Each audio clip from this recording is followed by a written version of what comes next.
Hi, welcome to this video where I will be chatting about 2024 and 2025 planners and journals. Keep watching if that interests you. And is there something better than Hobonichi? Yes, I think so, and I'll get into that.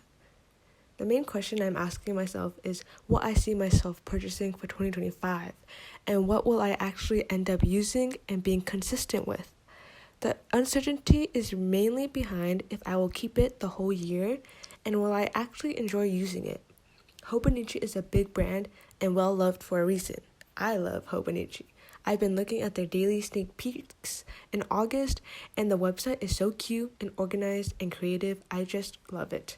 I've never purchased directly from them, and I honestly don't plan to for 2025, but I can't resist looking at Hobonichi and all things Hobonichi content. Trust me, I will be watching all those Hobonichi unboxings when they come out. I also know that the Reddit page is pretty popular to hear about 𝓶𝓮𝓶𝓸𝓫𝓵𝓸𝓸𝓶𝓼 and the Take a Note Planner a couple years ago. I ended up choosing the Take a Note Planner and the Hobonichi Weeks for my 2024 lineup. I also had some other journals I bought, and then I did know about 𝓶𝓮𝓶𝓸𝓫𝓵𝓸𝓸𝓶𝓼, and it was sitting in the back of my mind for the whole year, and it has been ever since. I think 2025 will be the year I try it out, which is why I'm saying that my opinion is that there's something better than Hobonichi for me in 2025. On the screen here, I'm taking a look at the Hobonichi Techo for 2025. Pretty much the same options as last year and what they usually have, I think. But this year, I was waiting a few days ago and it still said 2025 coming soon. And finally, I saw the update that the website was updated for 2025 editions, and I'm like so happy, and I just clicked and I was just ready to look all around. And this is what I've been waiting for, so let's get right into it. Pretty simple and sleek design with their website, and it's pretty easy to navigate, and they have different versions to choose from. They have the biz, the diary set, etc. But for me, I'm mainly looking at the days. Which brings me back to Hobonichi real quick. I love the designs and the layouts, the thoughts and creativity, and all the beautiful covers. But none of the options are fitting what I want given my current lifestyle and the way I want to use them. A6 size is always a hit or miss with me, and A5 is a good safety net and comfort size for me. I like the 𝓿𝓿𝓿, I like the 𝓿, I like the day free, but I like watching people use them more than I see myself using them. I will continue to watch people use them because I love the inspiration I get from all these artists and creators who share, but I personally don't think it's the right fit for me. I wish it was, but it just isn't. The vertical weeks is not for me, and that's what's the main thing stopping me from getting the Hobonichi cousin, because I really like the daily pages, but the vertical weeks, I can't use that.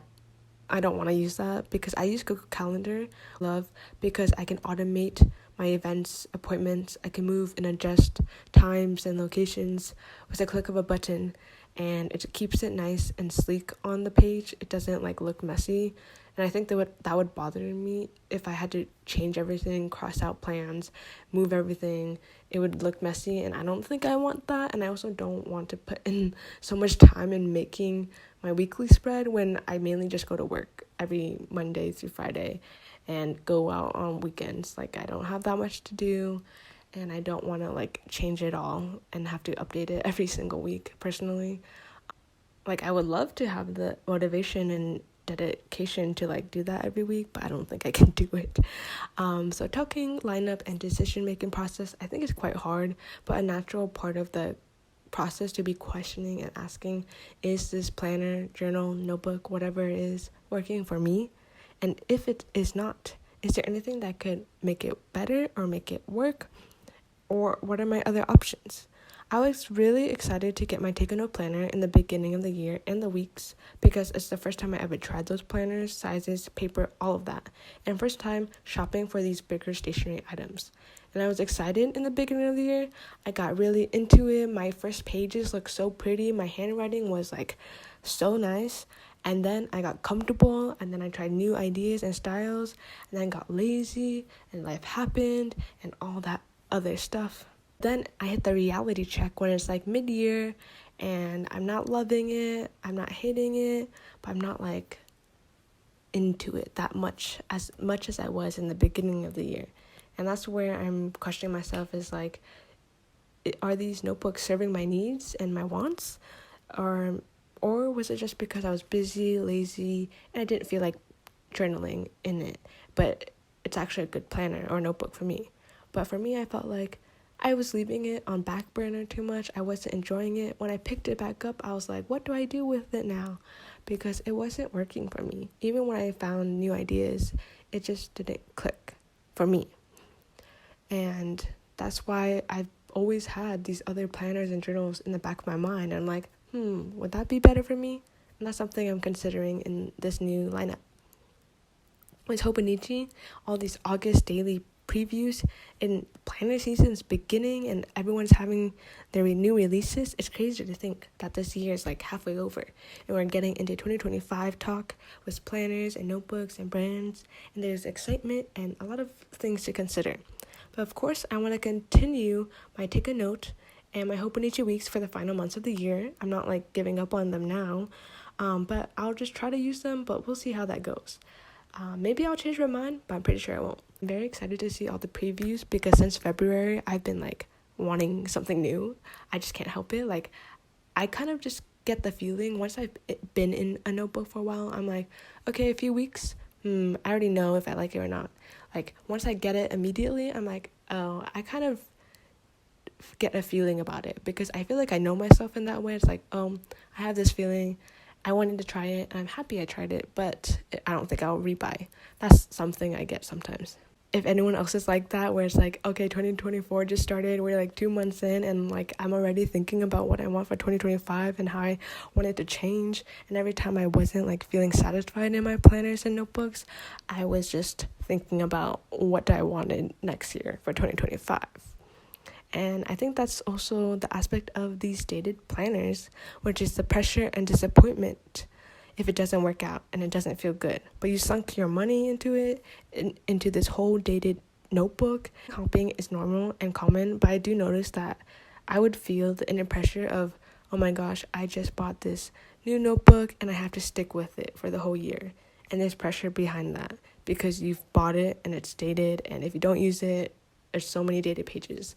But of course, you can repurpose it, reuse the paper in your own ways, and get creative ideas from online as well.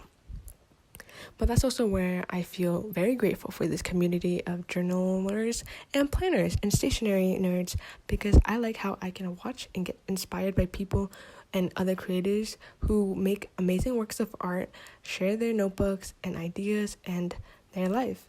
I like to watch someone, even if I'm not using that same planner notebook, and even if that planner notebook is honestly not for me, I will never buy it, but I just love watching the content regardless. It also helps me look at how someone else is using their journals and planners and how they integrate it into their life, how they make it their hobby, and it helps me visualize, oh, would that be a good planner for me? And what if I had that? And I don't have the pressure of like, wow, it's sitting on my desk and I'm not using it.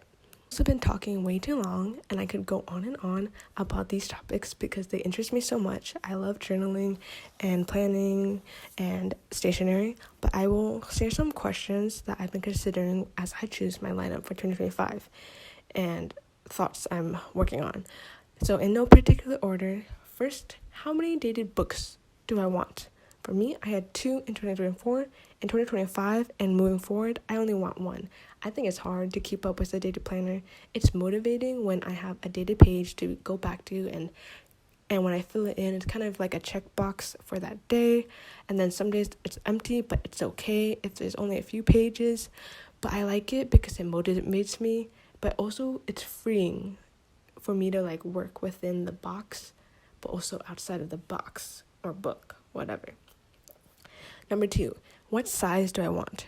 I want A5 because it's familiar, comfortable, and it gives me enough space that I have enough room to write a lot, but also use stickers and washi tape, so that way I don't have to write that much as well. And next question, paper type. What paper type? This I'm not too picky about because I like the Hobonichi paper, I like the Take a Note planner paper, I really like Midori paper, I like the 𝓶𝓸𝓫𝓵𝓸𝓸𝓶𝓼 paper, and there's so many other different ones out there. The 𝓶𝓮𝓶𝓸𝓫𝓵𝓸𝓸𝓸𝓶𝓼 paper is different as well, And I have so many pens I can try on them, and I have different pens to use in different notebooks. I have a fountain pen as well, so I'm not particular about fountain friendly paper. I like that, but I'm also not like I'm a must-have. I'm really open to trying new types. Next question is layout. What kind of layout do I want? I don't want the weekly layout, like 2 pages, 1 page, 1 spread for 1 week, all 7 days. I liked it a lot in college, and I used that as my planner, and that was perfect for me in college. But now I am out of college, I'm working daily, and I have my own system of work task organization I use at work, and that's not part of my like daily planning at home. So I don't need the weekly layout in a paper format, at least. So I'm mainly using it for journaling, and I want it to be daily so I have enough pages to write, but I also don't want too much space and too much pages in terms of layout, because I don't have that much stuff some days. It's definitely variable. And then another question or consideration is just going down what you have in your current lineup and writing down a pros and cons list. Another thing is price range. This is really relative to different people, because this could be expensive for one person, this could not be expensive, it could be totally worth it in budget, whatever you want to view it as. It's relative to people, but it's also super important, I think, because it's still a hobby, it's expensive, consumerism, whatever you want to call it. But also, sometimes you can think of it as it's an investment, it's worth it. Are you going to look at it every day? Does it give value to your life? Does it make your life better? Are you more organized? Are you more disciplined? Are you more creative because of it? In that case, I feel like it's worth it, and it's also worth it up to you, relative, again. And the question is, how will I use it? When thinking about what am I gonna do with this notebook that I bought, that I have no reason to have bought the notebook besides the fact that I like the paper, I wanted it, but I have no reason to use it, versus buying a notebook because I already have a reason, that I just need to find that perfect layout to use my current system of journaling or of planning in, and just having that match between system, book, paper, all that stuff. That's something to consider. Now back to the 𝓵𝓵 Techo. Okay, 2025 lineup. Right now, it's my top choice for 2025, and I think it will be better than Hobonichi for me, because I will be using the Hobonichi Undated Planner. Yep, I have a video on it of my first couple spreads, if you want to see that, but otherwise I'm going to continue using that because I'm loving it. It's a slow process, but I like the fact that it is undated because I can take my time in it, and I like the paper. So I'm using Hobonichi. I have a Hobonichi writing board. I love Hobonichi as well, but my main planner, the system, the journal, the notebook, that will be my daily carry. What will it be? I don't know either, but I'm thinking 𝓵𝓵 Techo. I think it's the best choice for me, the better choice, better than Hobonichi choice for me. I've never tried it, but I think 2025 is the year I will. I like it a lot. I like the layout. I'm not crazy for the fact that it's like split in the middle.